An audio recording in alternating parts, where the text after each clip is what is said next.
It starts small, a joke that lands just a little too sharp, a text left on read for days, a decision made without asking you.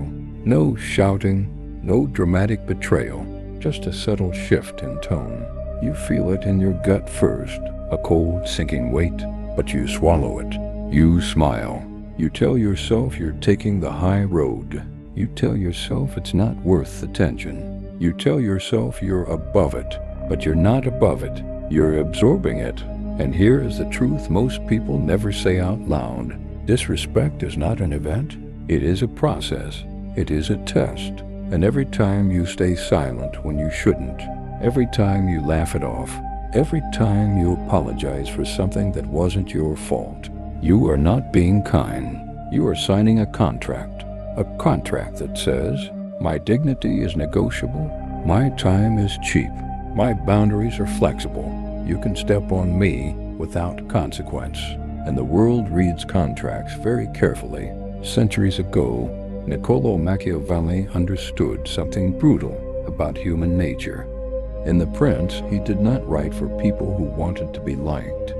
He wrote for people who wanted to survive in a world governed by power, perception, and hierarchy.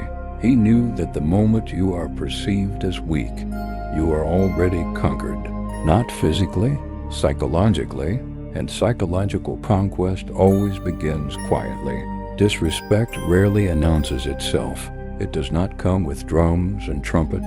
It begins as a whisper. A colleague interrupts you mid-sentence. A friend jokes about your insecurities. A partner dismisses your opinion with a smirk. They are not attacking you. They are measuring you. Human beings are wired for hierarchy. We constantly scan our environment for social position. Who leads? Who follows? Who can I lean on? Who must I respect? Who can I ignore? When someone meets you on a first date at a new job, at a family gathering, they are not just having a conversation. They are reading signals, your posture, your tone, your pace of speech, your willingness to hold eye contact, your ability to tolerate silence. These signals form an invisible resume, and then comes the test. They lean on the fence of your territory. They show up late without apology. They tease you in a way that feels slightly humiliating. They talk over you and don't circle back. Then they watch. If the fence holds, if you calmly correct them, maintain your frame, or simply refuse to react emotionally, they recalibrate. They categorize you as someone who requires respect. But if the fence bends, if you smile nervously, if you say it's fine, if you over-explain yourself, you have just granted permission. And permission, once granted, becomes precedent. This is the part that hurts. Most disrespect is trained. By you, when you tolerate small violations, you are conditioning the other person. You are teaching them how to treat you. If someone interrupts you and you immediately stop talking, you have signaled that their voice outranks yours. If someone flakes repeatedly, and you keep rearranging your schedule to accommodate them, you have signaled that your time is secondary. If someone makes a cutting remark and you laugh it off to avoid awkwardness, you have signaled that your dignity is negotiable. And here is the most painful part. You felt it. You felt that sting in your stomach. You felt that flash of anger. You felt that inner voice say something, but you overrode it. You betrayed yourself. That sinking feeling is not embarrassment. It is self-abandonment. Disrespect thrives in the gap between your dignity and your fear. You fear conflict. You fear being labeled difficult. You fear rejection. You fear being alone. So you choose the slow poison of tolerance over the sharp pain of confrontation. But as Machiavelli warned, conflict is not avoided. It is postponed to the advantage of others. Every boundary you avoid setting today becomes a larger boundary you will have to enforce tomorrow, and tomorrow's confrontation will cost more. Machiavelli famously asked whether it is better to be loved or feared. In modern life, this does not mean intimidation or cruelty. It means this: do people respect the cost of losing you? When you tolerate repeated disrespect, you teach others that your presence is guaranteed. Guaranteed access destroys respect. Scarcity creates value. If someone knows you will always answer immediately, always forgive, always understand, always be there no matter how they behave, there is no consequence. And without consequence, there is no reverence. You do not need people to fear you physically. You need them to fear losing access to you, your time, your attention, your warmth, your loyalty. When those things are unlimited, they are undervalued. When someone disrespects you, they expect a script. There are two common reactions. 1. Emotional explosion. 2. Submissive retreat. If you explode, you prove they can move you. If you retreat, you prove they outrank you. Both reactions give them control. There is a third option, stillness. Imagine throwing a ball at a wall. It bounces back. The game continues. Now imagine throwing that same ball into a black abyss. No bounce, no sound, no reaction. Do you keep throwing? Probably not. When someone makes a subtle insult and you respond with composed silence, steady eye contact, neutral face, no nervous laughter, you break the script.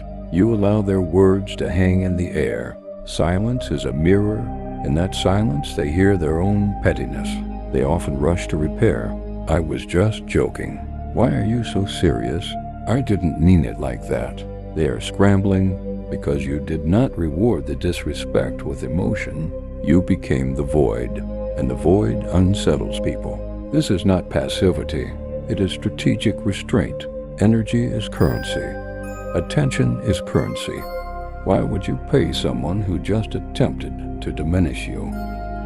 Machiavelli wrote that a ruler must be both lion and fox. The fox recognizes traps. Disrespect is often disguised as humor. Backhanded compliments, passive-aggressive remarks, negging disguised as banter. You're actually smart for someone who didn't go to college. You look good. Have you lost weight? Must be nice to leave early. If you react defensively, the trap snaps shut. If you laugh nervously, the trap snaps shut. The fox does something different. The fox asks, "What do you mean by that?" Delivered calmly. No aggression, no sarcasm, just curiosity. This forces them to unpack their implication. Now the covert insult must become overt. And most people do not have the courage to stand by their hostility when exposed. They backtrack, they soften, they retreat. You have dragged the ghost into sunlight. Sunlight weakens passive aggression. There is a difference between hot empathy and cold empathy. Hot empathy absorbs emotion. You feel attacked and immediately internalize it. Cold empathy analyzes emotion. You ask yourself, why is this person trying to lower my status? Secure people do not need to belittle others, only the threatened attack. When you see disrespect as a symptom of their insecurity, not a reflection of your worth, it loses its sting. You shift from victim to observer, from target to analyst, and analysts are rarely intimidated.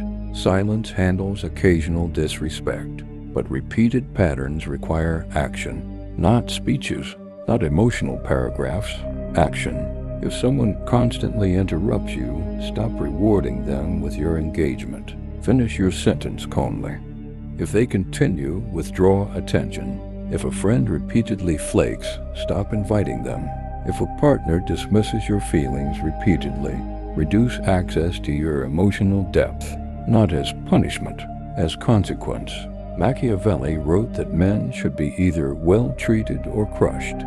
In modern terms, crushed means they lose access to you. The most powerful leverage in any relationship is your willingness to walk away. If you are not willing to lose them, you have no power. None. The lion does not negotiate its existence. It simply leaves. An absence echoes louder than arguments ever will. Diamonds are rare. Oxygen is free until it is removed. If you are always available, always explaining, always accommodating, you become emotional oxygen. essential, invisible, taken for granted. When disrespected, your instinct may be to try harder, to prove yourself, to win them back, to restore harmony. Do the opposite. Withdraw, not manipulative silence, not emotional games, strategic recalibration. You become polite, professional, surface level. Your warmth becomes conditional on respect, and suddenly they feel the temperature change. Is everything okay? You've been distant. Good. Let them feel the absence of what they took for granted. But this only works if you actually have a life outside of them. If your entire world revolves around one person, one job, one social circle, you are orbiting their gravity. You must become your own sun. Build your body. Build your skills. Build your finances. Build your mind. When you know you can thrive alone, you stop tolerating crumbs. Freedom makes you dangerous, and free people are difficult to disrespect because they can always leave. Now we go deeper. Why do you tolerate disrespect in the first place? Because it feels familiar. If you were raised in chaos, if love was inconsistent, if approval was conditional, your nervous system may equate tension with normalcy. You have a disrespect baseline, a subconscious thermostat set to tolerance. When someone treats you well, you feel suspicious. When someone treats you poorly, you lean in to fix it. You must reset the thermostat. This begins with self-respect. If you break promises to yourself, skip workouts, procrastinate, speak harshly in your own mind, you erode internal authority. And internal authority precedes external authority. When you keep promises to yourself, you build self-trust, brick by brick. Each kept promise says, I am reliable to myself. And when you respect yourself deeply, external disrespect feels intolerable, not because you are fragile, but because it violates your standard. You reject it reflexively, like pulling your hand from a hot stove. Carl Jung spoke of the shadow, the repressed capacity for aggression and dominance within every person. If you are completely harmless, you are not virtuous. You are weak. A virtuous person is capable of aggression, but chooses restraint. You must know you are capable of walking away permanently, ending relationships, escalating when necessary, not to act recklessly, but to know the capacity exists. When you know you carry a sword, you do not need to wave it. People sense it. Kindness without strength is submission. Kindness with strength is power. To maintain peace, you must be capable of war. What has your tolerance cost you? Sleep, confidence, money, opportunities, love. Every swallowed truth becomes resentment. Resentment becomes exhaustion. Exhaustion becomes bitterness. Bitterness becomes decay. Disrespect is not harmless. It is expensive, and the longer you tolerate it, the higher the bill. The final stage is transcendence. There comes a point where others' projections no longer penetrate. When someone calls you arrogant, you analyze the insecurity behind it. When someone calls you selfish, you recognize the boundary they dislike. You stop taking insults personally. You take them structurally. People project. They operate from trauma, fear, conditioning. You become the observer of the game, not the desperate player within it. This is sovereignty. You are not moved easily. You are not baited. You are not shaken. You are the eye of the storm, and from that stillness comes a power no insult can touch. For the next 7 days, observe. Notice every unnecessary apology. Notice every nervous laugh. Notice every moment you shrink. Do not judge yourself.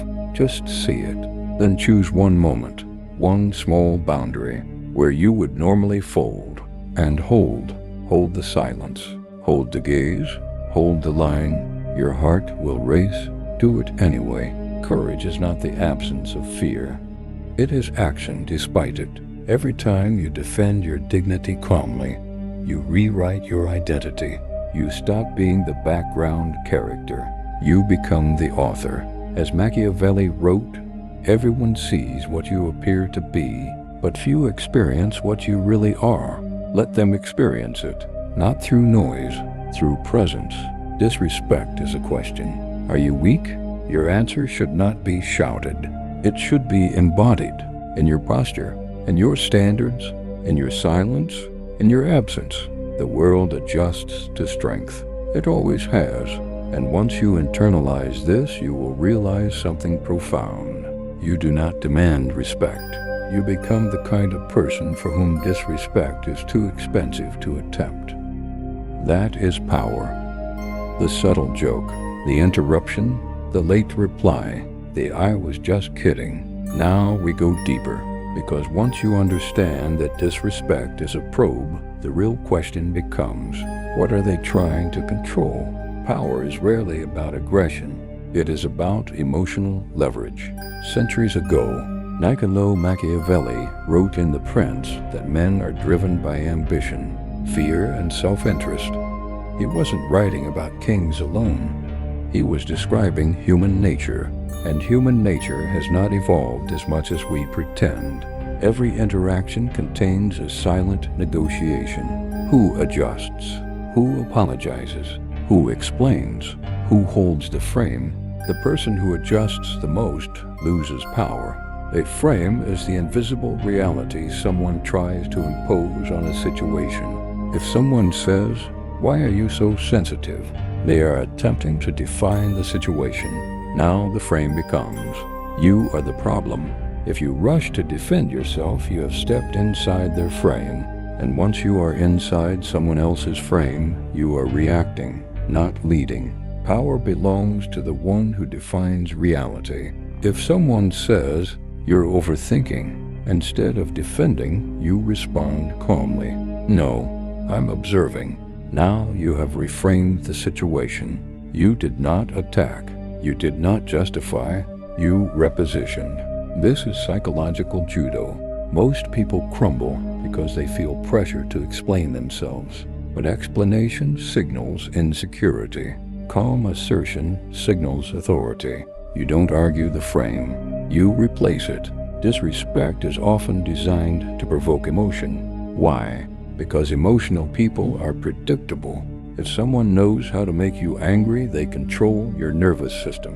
If someone knows how to make you anxious, they control your decisions. If someone knows how to make you jealous, they control your attention. Emotional control is social dominance. The moment your heartbeat spikes and your voice trembles, you have surrendered ground. This does not mean suppressing emotion. It means mastering it. The Stoics understood this deeply. While not as ruthless as Machiavelli, their internal discipline complemented his realism. They taught that external events are neutral. It is our interpretation that gives them power. When someone disrespects you, they are testing your emotional thermostat. If you overheat, they win. If you freeze submissively, they win. But if you regulate, breathe, slow your tone, respond deliberately, you create uncertainty, and uncertainty weakens aggressors. They cannot predict you, and unpredictable people are difficult to dominate. You have been conditioned to believe that being nice guarantees respect. It does not. Niceness without boundaries invites exploitation. There is a difference between kindness and compliance. Kindness is chosen. Compliance is fear-driven. If you agree to things you resent, if you tolerate behavior that drains you, if you constantly accommodate others at your own expense, you are not kind. You are negotiating from fear, and fear smells. Humans detect it subconsciously through tone, posture, micro-expressions. This is why some people are constantly, randomly, disrespected while others rarely are. It is not luck, it is energy. A person who respects themselves radiates finality. Their no feels complete. Their silence feels intentional. Their presence feels anchored. You cannot fake this long term. It must be built internally. Here is something most people misunderstand. Tension creates respect. If you are too easy, too agreeable, too predictable, you become background noise. Respect requires a degree of uncertainty. Not toxicity, not games, but standards. If someone crosses a line and you calmly withdraw warmth, you introduce tension, not emotional chaos, structural tension. They feel the shift. They sense the consequence. Most people are terrified of tension, so they rush to smooth things over. They laugh. They apologize unnecessarily. They backtrack. But the people who command respect are comfortable letting tension sit. They don't rush to resolve discomfort they didn't create. Silence becomes their ally. Stillness becomes their leverage. Human beings value what feels scarce. When your time is limited, when your attention is earned, when your approval is selective, your presence gains weight. But if you are constantly available, emotionally, physically, digitally, you become predictable. Predictability without strength breeds complacency. This does not mean playing hard to get. It means having a life so full that access to you is not automatic. Purpose is attractive. Independence is intimidating, and independence removes leverage.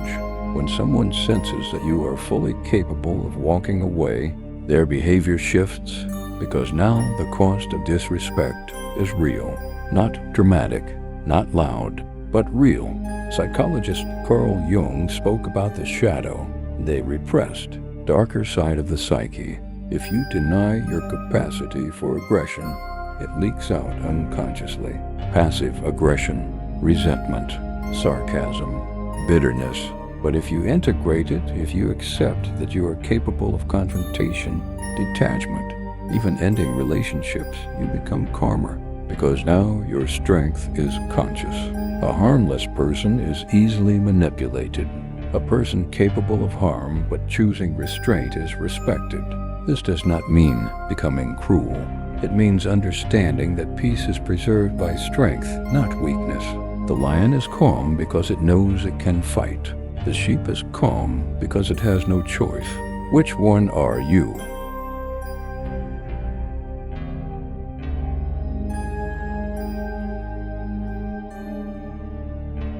Arguments rarely change behavior. Absence does. If someone repeatedly disrespects you and you continue engaging, you are rewarding them. Attention is reinforcement. But when you remove access, no dramatic speech, no emotional exit, just distance, you shift the dynamic. Suddenly they feel uncertainty. They feel loss, and humans are more motivated by loss than gain. Machiavelli understood this centuries ago. People may not appreciate what they have, but they react strongly to what they might lose. Your presence must not feel guaranteed.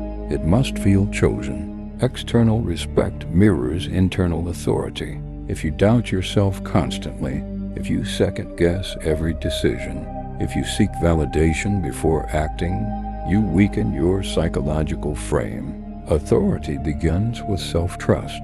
Keep promises to yourself. Train when you say you will. Work when you plan to. Speak when it matters. Self-discipline creates presence, and presence commands space without demanding it.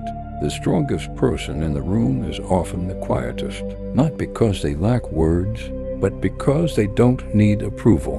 When you walk into a room, what shifts? Do conversations continue over you, or do they subtly recalibrate? Power at this level is energetic.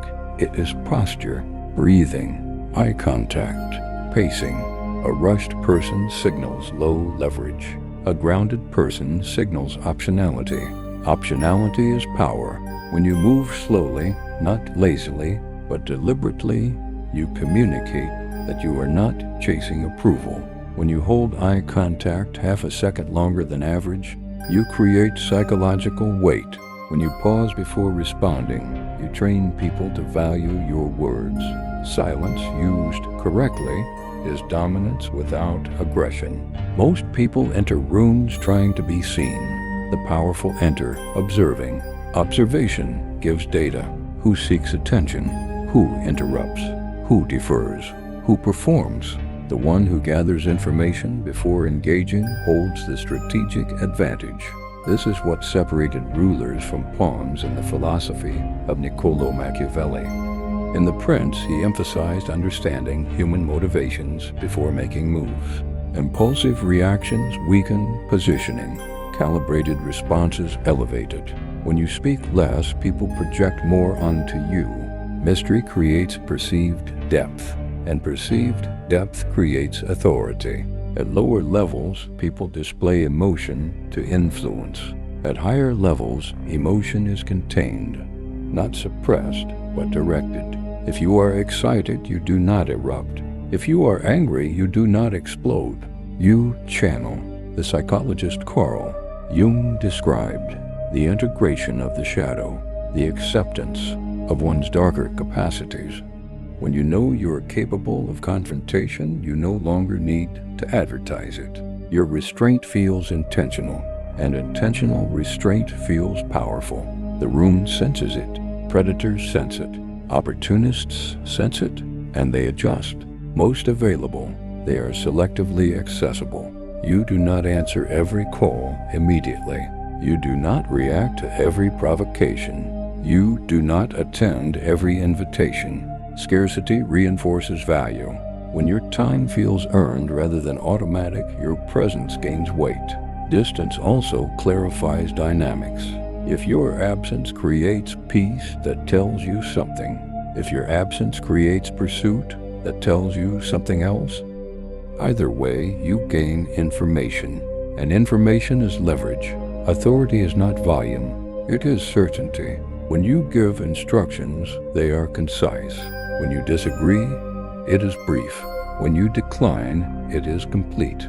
No excessive explanation, no defensive tone, just grounded clarity. The nervous system of others mirrors yours. If you are steady, they steady. If you are chaotic, they escalate. This is why the most powerful presence in a conflict is often the calmest person in the room. Not passive, not detached, but centered. At this stage, respect is no longer requested. It is assumed, not because you demand it, but because your behavior leaves no opening for casual diminishment. You do not chase validation. You do not overextend. You do not overreact. You choose. And choice is power. This is the level where influence becomes effortless, where your words carry weight because they are rare, where your silence carries meaning because it is deliberate, where your presence changes atmosphere without performance. That is the evolution, from reaction to control to command. And once you reach this level, the game changes permanently. Like this video, so more people learn how to command respect without begging for it. Comment below, which part hit you the hardest? Reaction, control, or command? I read every comment, and your insight might shape the next video. And most importantly, subscribe to the channel and turn on notifications. I'll see you in the next video.